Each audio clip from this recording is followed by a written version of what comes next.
Yeah, I mean, I think in some small way we're all Forager at.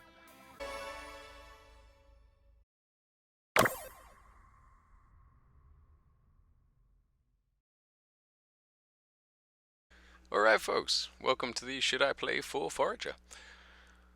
So, a brief overview. You wake up on a strange island and get to grips with this 2D top-down world through the gathering of resources and the eventual solving of puzzles and fighting of major bosses. It's a top-down harvesting and craft fest at its core, and expands into industry and automation in the late game. We've seen it before. It's 2D Minecraft. It's top-down. I'll get more into that later, but it is a phenomenally reductive thing to say that it is just 2D Minecraft. So, let's get into this.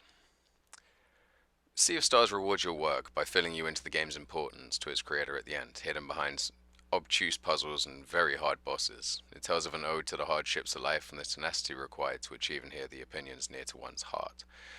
No one hands that out immediately. It's a struggle, much like relationships, to find the things that are important to us individually and tease them out of one another to form understanding of who the person across from you actually is. Forager flips that script immediately. If Sea of Stars teased its way into your heart stealthily and waited for the precise moments to hit on real, deep-seated emotional devastation, Forager storms the gates and opens up with both barrels. I recommend avoiding the opening comic after achieving your first feat if you want to be able to see through your droplet-holding eyelashes by the time you hit play again. It is wonderful to see an injection of the creator into these titles, seeing the birth of the auteurs of tomorrow whilst we look at brilliant nods to the current auteurs now. Think of Kojima in Cyberpunk, Sam Lake in, well, anything.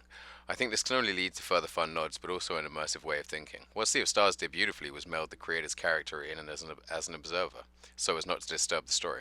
In Forager, you unlock new information almost in the form of forum posts, like fun comics or unlockables, or little pieces here and there to help you out. But the most prized of these point you towards what little story the game has, so don't worry, no Souls references this week, or a little notes from the creator exploring different designs and concepts behind the game. What both these titles do well, and why I use them for a comparison, is they both benefit from taking a long, hard look at long-going tropes in video games, and the standout weirdos you meet in both titles will absolutely have you in stitches. I mentioned in a prior review that it's great when stories survive on strength of tale alone, but the injection of humor into these titles really adds to the game. Indie titles and game jams are more important now than ever. And after recently hearing musing and the support from one of the lead designers behind the up-and-coming remake of Splinter Cell, it's heavily reinforced by this title. Game jams have become the new world fairs of up-and-coming devs, and although this can be seen as me merely finding a bright side amidst the tough spot the industry currently finds itself in, the proof is in the pudding here. This title shows reverence, care, and exceptional craftsmanship. It learns from games in all their formats and presents a highly consumable title that is on par with slot machines and card tables. It will be very tough to put down. I spent a long time trying to figure out why, and I think it's simply the mind-blowing amount of things that are going on at any given moment. You'll be retrieving your slow but infinite source of coins as you recheck the marketplace's stock, then head back to retrieve whatever you've crafted, then repeat the cycle over and again, adding in ever more fruitful trips to gain the resources needed to craft an ever-growing list of options. The achievements in this game are tied to its creation processes too, down to a clever one called Addicted, that although is a tough thing to laugh about, with context provides an excellent punchline. It seems that someone from Humble Bundle was visiting a game jam that had Forager on display. He was late to a business meeting he was due to go to, due to being consumed by Forager. The meeting partner came and found him at the booth, and Forager, the game, took off from there. The immediate charm is simplistic, but fantastically timed gaming cycles that draw upon both management sims and early 2D adventures that immediately hook the player. I also got this achievement the first time playing, I'm not too proud to admit. However, seeing as TrueSteamAchievements.com listed it as being obtained by 86% of people who played it, I'd say I'm in good company. Which is good, because while Sea of Stars presents like a humorous but arm's-length friend, finally letting you into its humanity at the 11th hour, Forager immediately lets you in, a healed version of itself without the need for comedy and parting shots at gaming tropes to carry it. It proves the importance of gaming to the lost and the hurt, and the desire of those afflicted to help others. Sea of Stars absolutely achieves this too, but through a different medium. This is one of the key reasons I started doing this. Finding two paths to the same goal within the same medium is very pleasing to my mind. Plus, it goes to serve my point that humanity in games is returning, which is likely to have larger knock-on effects within the industry. When it's okay to care, we can invest ourselves fully in those things that we care about. We cared about the planet when Final Fantasy VII was released, even if we did nothing. We worried about a pandemic when The Last of Us peaked once again. When we believe in a project, a book, a game to create more believable universes, games are back, and they provide some solutions. And in the wake of an eerily similar solution to Vault-Tec unfolding, it allows us to participate actively in seeking that solution. How would we solve these deep and complex issues, and what has the creator taken from the world currently at the time of its production? The other key part about Forager is that it's created by a lover of games. It cherry picks inspiration from things like Minecraft Skyblocks, which, when it was created, was a modification for the original game, and the mystique of unlocking new and varied items and islands as you play through, then finding new and interesting ways of reaching and harvesting from those islands. How do you maintain control of the new areas as they appear, with respawning foes, and yet still maintain the flow of resources to and from those areas? The game handled this really well, and my early advice is to look for mining roads in your skill upgrades. But it also draws on Harvest Moon and Animal Crossing, but with the timers amped up for minute to minute play instead of day to day play, every second seemingly counting.